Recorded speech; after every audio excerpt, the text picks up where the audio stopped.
Ayaw niyang aminin. Todo deny. Pero kitang-kita ko sa kanya, mata, salita, gawa, na gusto niya pa rin balikan yung ex niya. Kitang-kita. Pero sinasabi, opposite. Deny. Di ba? Wala na. Ano? Uy, kumusta na si ano? Wala na, kalimutan ko na yun. Wala nang pakialam sa kanya.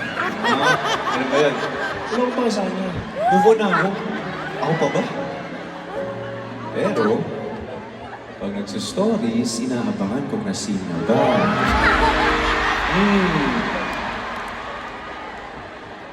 Lo, 23 hours na, isang oras na lang, hindi niya pa sisina.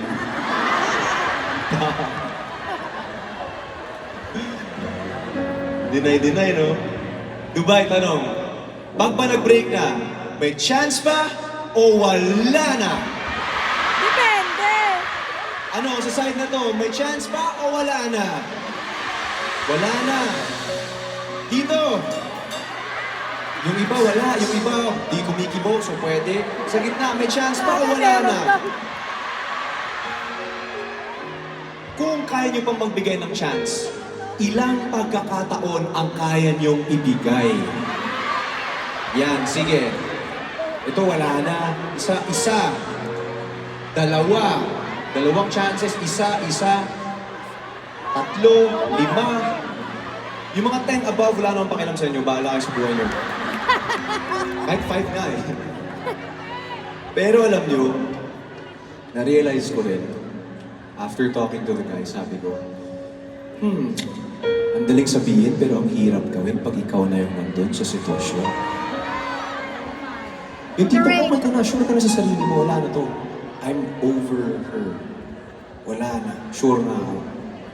Eh nanood ka, sa labas ng lobby ng arena, nagkita kayo.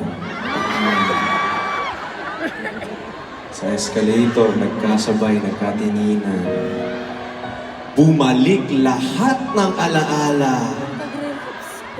Relax. Malala. Na parang walang nangyari. Bumalik lahat ng feelings. At napatanong ka na lang sa sarili mo, kailan